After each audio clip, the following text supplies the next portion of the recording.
شروع کرتا ہوں اللہ کے نام سے جو بڑا مہربان نہایت رحم کرنے والا ہے۔ السلام علیکم دوستو، welcome on S G A stories. پیارے دوستو، کہا جاتا ہے کہ ایک اللہ والے نیک بزرگ تھے۔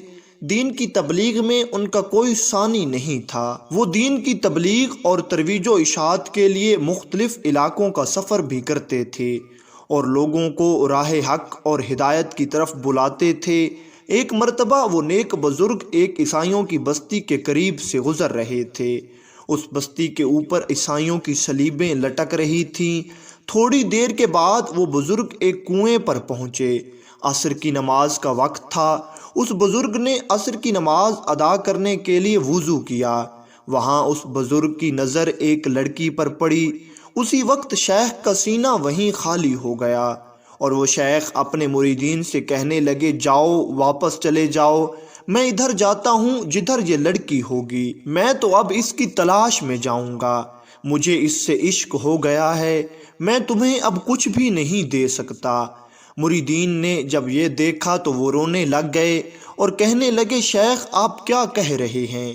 یہ وہ شیخ تھے جنہیں کئی لاکھ حدیثیں یاد تھیں، قرآن کریم کے بھی حافظ تھے، سینکڑوں مسجدیں ان کے دم قدم سے آباد تھیں، لیکن اب یہ بزرگ کہنے لگے، میرے پلے کچھ نہیں جو میں تمہیں دے سکوں، اب تم چلے جاؤ۔ یہ بول کر شیخ ادھر بستی میں چلے گئے جس راستے سے وہ لڑکی گئی تھی۔ شیخ راستے میں بستی والے کسی سے پوچھتے ہیں، یہ لڑکی کہاں کی رہنے والی ہے؟ انہوں نے بتایا، یہ یہاں کے سردار کی بیٹی ہے۔ یہ شیخ اس لڑکی کے باپ اس سردار سے جا کر ملے اور اسے پوچھا، کیا تم اس لڑکی کا نکاح میرے ساتھ کر سکتے ہو؟ اس سردار نے کہا، ٹھیک ہے، لیکن میری ایک شرط ہے، آپ پہلے یہاں ہمارے پاس رہو، ہماری خدمت کرو، جب آپس میں موافقت ہو جائے گی تو پھر آپ کا نکاح ہو جائے گا۔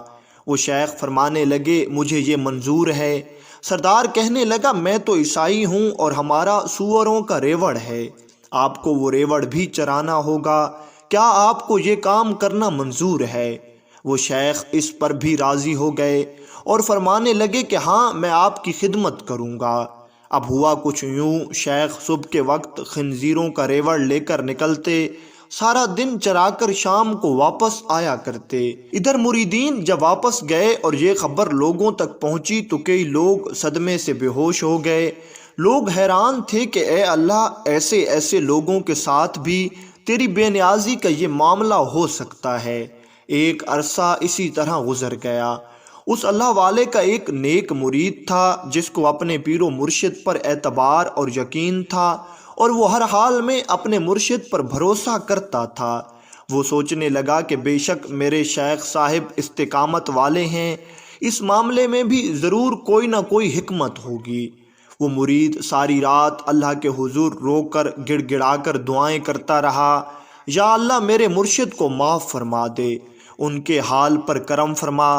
اور حضور غوث اعظم شیخ عبد القادر جیلانی رحمۃ اللہ علیہ کو پکار کر کہتا رہا، یا غوث اعظم، آپ پیروں کے پیر ہیں، ولیوں کے ولی ہیں، اللہ تعالیٰ کی بارگاہ اقدس میں التجا کر کے، اللہ تعالیٰ کے حضور دعا کر کے میرے پیر و مرشد کو ولایت کے درجے واپس دلا دیں۔ بس صبح کو اس مرید کے دل میں یہ بات آئی کہ میں جا کر حالات معلوم کروں۔ چنانچہ وہ مرید اس بستی میں آیا اور لوگوں سے پوچھنے لگا، میرے شیخ صاحب کدھر ہیں؟ لوگوں نے کہا، تم فلاں جنگل میں جا کر دیکھو، وہاں کہیں خنزیر چرا رہے ہوں گے۔ وہ مرید جب وہاں گیا تو دیکھتا ہے کہ وہی امامہ، وہی جبہ اور وہی عصا جس کو لے کر وہ شیخ صاحب جمعے کا خطبہ دیا کرتے تھے، آج اسی حالت میں خنزیر چرا رہے تھے۔ اس مرید نے جب دیکھا تو وہ رونے لگا اور قریب جا کر پوچھا، حضرت آپ تو قرآن پاک کے حافظ تھے، آپ بتائیے کہ کیا آپ کو قرآن پاک یاد ہے؟ شیخ فرمانے لگے، نہیں، مجھے قرآن مجید یاد نہیں۔ پھر وہ مرید پوچھنے لگا، حضرت کوئی ایک آیت یاد ہے؟ شیخ سوچ کر کہنے لگے، مجھے ایک آیت یاد ہے۔ اس مرید نے پوچھا، حضور کون سی آیت؟ شیخ کہنے لگے، ایک آیت وہ یہ ہے جس کا ترجمہ کچھ یوں بنتا ہے، جسے اللہ تعالیٰ ذلیل کرنے پر آتا ہے اسے عزتیں دینے والا کوئی نہیں۔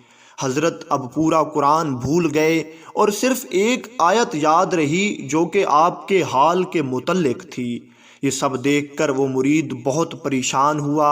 پھر اس مرید نے ان حضرت سے پوچھا، حضرت آپ تو حافظ الحدیث تھے، کیا آپ کو حدیثیں یاد ہیں؟ شیخ فرمانے لگے، ایک حدیث یاد ہے۔ اس مرید نے پوچھا، حضور وہ کون سی ہے؟ تو حضرت شیخ کہنے لگے، جو دین کو بدل دے اسے قتل کر دو۔ وہ مرید پھر سے رونے لگے تو ساتھ شیخ نے بھی رونا شروع کر دیا۔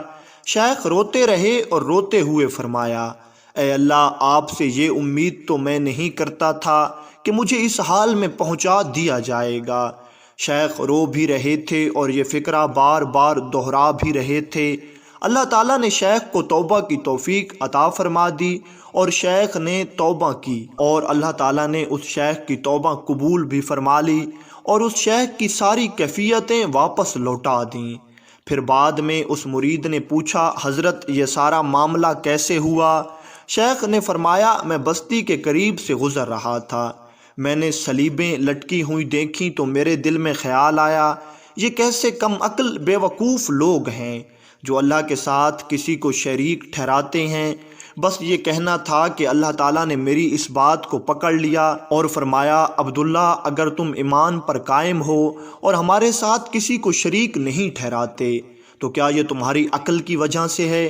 نہیں، یہ میری رحمت کی وجہ سے ہے۔ یہ تمہارا کمال نہیں ہے، یہ تو میرا کمال ہے کہ میں نے تمہیں ایمان پر باقی رکھا۔ اللہ تعالیٰ نے ایمان کا وہ معاملہ میرے سینے سے نکال لیا۔ اب دیکھتے ہیں کہ تم اپنی عقل پر کتنا ناز کرتے ہو۔ تم نے یہ لفظ کیوں استعمال کیے؟ تمہیں یہ کہنا چاہیے تھا کہ اللہ نے انہیں ہدایت سے محروم کر دیا ہے۔ تم نے عقل اور ذہن کی طرف نسبت کیوں کی؟